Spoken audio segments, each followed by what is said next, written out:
જૂનાગઢમાં યોગ શિબિરનું અનોખું આયોજન કરવામાં આવ્યું છે। સમાચાર સામે આવ્યા છે, જેમાં યોગ શિબિરનું અનેરું આયોજન કરવામાં આવ્યું છે।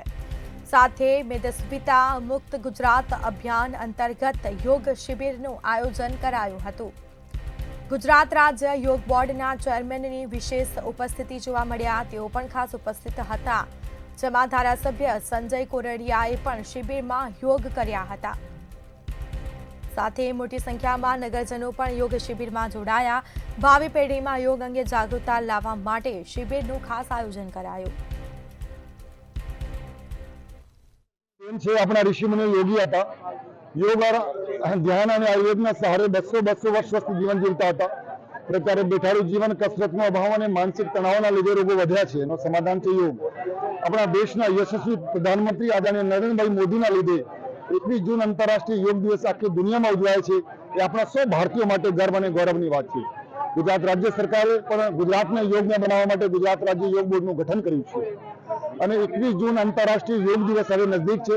અમારા કાઉન્ટડાઉનના કાર્યક્રમો ચાલે છે। કોમન યોગા પ્રોટોકોલ દરેક વ્યક્તિ શીખે એના માટેના કાર્યક્રમો આજે અમે જૂનાગઢમાં આયોજન કર્યું। સાથે સાથે મન કી બાતમાં દેશના વડાપ્રધાન મોદી સાહેબે વાત કરી કે ભારત को मोटापा से मुक्त करना અને ગુજરાત રાજ્ય સરકારે, ગુજરાતના મુખ્યમંત્રી આદરણીય ભૂપેન્દ્રભાઈ પટેલે સ્વસ્થ ગુજરાત, મેદસ્વીતા મુક્ત ગુજરાતનું અભિયાન છેડ્યું છે।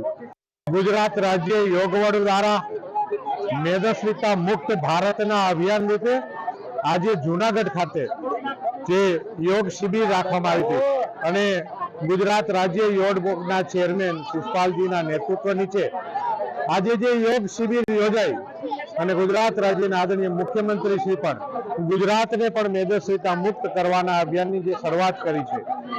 યોગ દ્વારા સમગ્ર વિશ્વની અંદર લોકો રોગ મુક્ત બને એ અભિયાન જ્યારે દેશના પ્રધાનમંત્રી 21મી જૂન એ યોગ દિવસની ઘોષણા કરી હતી, અમે સમગ્ર વિશ્વએ એમને સ્વીકાર કર્યું હતું।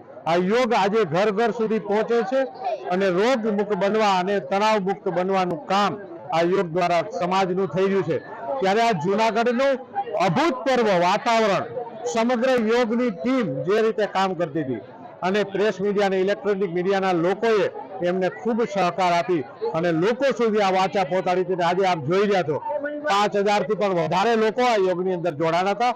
ત્યારે સૌ યોગીઓને પણ અભિનંદન અને ચેરમેનશ્રીને પણ અભિનંદન કે જે રીતે યોગનું કામ ગુજરાતની અંદર કરી રહ્યા છે।